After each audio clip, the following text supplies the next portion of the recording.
Pemirsa, Presiden Prabowo Subianto meminta tidak ada lagi kuota impor komoditas strategis. Menurut Presiden, penghapusan kuota impor lebih baik untuk memudahkan birokrasi.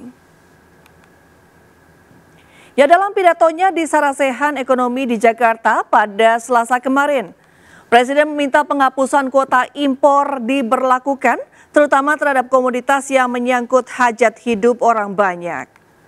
Kebijakan ini dinilai Presiden bagian dari upaya strategis pemerintah untuk merampingkan birokrasi serta memberikan kemudahan bagi para pelaku usaha. Presiden juga menekankan pentingnya menciptakan ekosistem yang mendukung penciptaan lapangan kerja serta mendorong pertumbuhan ekonomi nasional.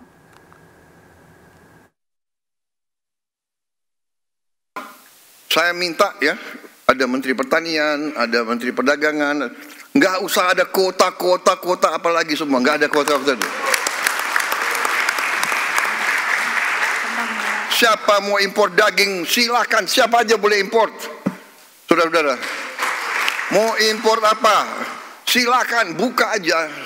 Rakyat kita juga pandai kok, ya kan? Jangan bikin kota-kota, habis itu perusahaan A, B, C yang hanya ditunjuk, hanya dia boleh import. Enak aja, iya kan? Udahlah, kita sudah lama jadi orang Indonesia, udah nggak pakai, jangan pakai praktek-praktek itu lagi, gitu, ya. Sementara itu, pemirsa, Menteri Keuangan Sri Mulyani menyebut siap menciptakan harmonisasi kebijakan ekspor impor dari hulu hingga hilir guna mendukung iklim industri. Salah satunya dengan memotong PPh impor.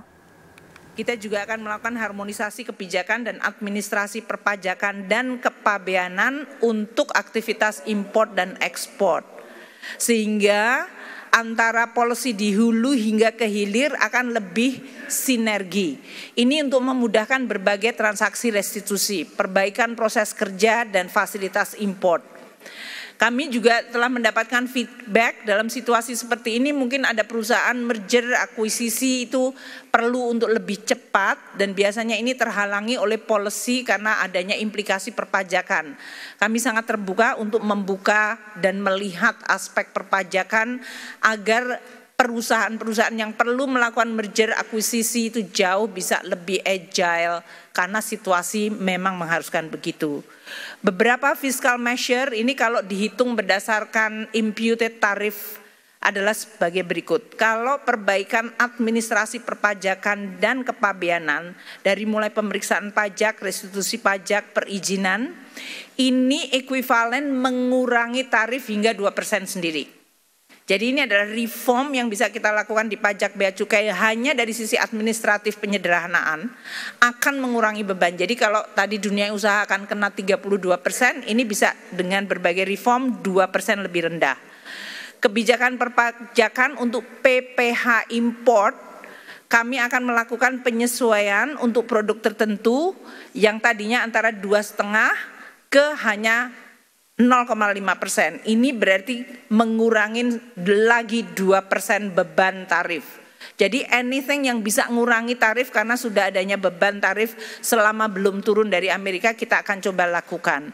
Penyesuaian tarif biaya masuk produk import yang antara 5 hingga 10% menjadi 0 sampai 5%, ini berarti mengurangi lagi 5% beban tarif. Ini untuk produk-produk yang berasal dari Amerika Serikat yang masuk dalam most favored nation. Untuk tarif beasiswa, karena kita sering ngasih beasiswa, mohon maaf. Bea keluar untuk CPO kita juga akan lakukan adjustment, ini juga ekuivalen mengurangi beban hingga 5%. Dan trade remedies, ini termasuk Menteri Perdagangan, Pak Menko Perekonomian semua minta agar bea masuk anti dumping, imbalan safeguard bisa dilakukan dan dipercepat hanya dalam waktu 15 hari. Itu akan kita lakukan bersama dengan KL yang lain. Jadi kami akan terus melakukan reform terutama di bidang pajak, bea dan cukai dan prosedur supaya ini betul-betul mengurangi beban sesuai dengan penekanan Bapak Presiden. Ini adalah waktu yang tepat untuk deregulasi dan reform yang lebih ambisius. Ya, penerapan tarif timbal balik impor oleh Amerika Serikat terhadap ratusan negara di seluruh dunia diakui telah menciptakan iklim persaingan yang ketat secara global. Menteri Keuangan Sri Mulyani menyebut hubungan antar negara tidak lagi terdefinisi dalam konteks teman ataupun lawan. Penerapan tarif timbal balik impor oleh Amerika Serikat terhadap ratusan negara di seluruh dunia diakui telah menciptakan iklim persaingan yang ketat secara global. Menurut Menteri Keuangan Sri Mulyani, sebelum pengumuman tarif oleh Presiden Donald Trump, Indonesia memiliki harapan untuk memperkuat kerjasama dalam jaringan rantai pasok global.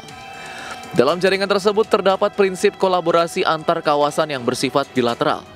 Namun saat ini hubungan antar negara tidak lagi terdefinisi dalam konteks teman atau lawan. Sri Mulyani menegaskan kebijakan ekonomi Amerika Serikat yang berlaku sejak 1 Februari hingga April 2025 telah mengubah tatanan ekonomi global. Seiring dengan adanya tarif timbal balik yang diberlakukan Amerika, negara-negara lain telah mulai menyiapkan langkah-langkah balasan. Sri Mulyani menekankan pentingnya bagi pemerintah Indonesia untuk mencermati perkembangan ini dengan lebih seksama dan waspada. Tadinya kita masih berharap adanya supply chains yang berdasarkan perkawanan, makanya waktu itu muncul friendshoring, nearshoring. Sekarang bahkan tidak ada definisi yang disebut kawan atau friend lagi. Karena Amerika terhadap Kanada, terhadap Meksiko, negara yang tergabung dalam NAFTA, ini pun juga yang dibidani oleh Amerika Serikat sekarang ini di-abandon dan menjadi persaingan yang tidak ada lagi definisi kawan atau lawan. Sebelumnya, Presiden Amerika Serikat Donald Trump mengumumkan kebijakan tarif timbal balik bagi sejumlah negara termasuk Indonesia. Dalam pengumuman tersebut, Indonesia dikenai tarif impor Trump sebesar 32% yang bakal berlaku mulai 9 April 2025.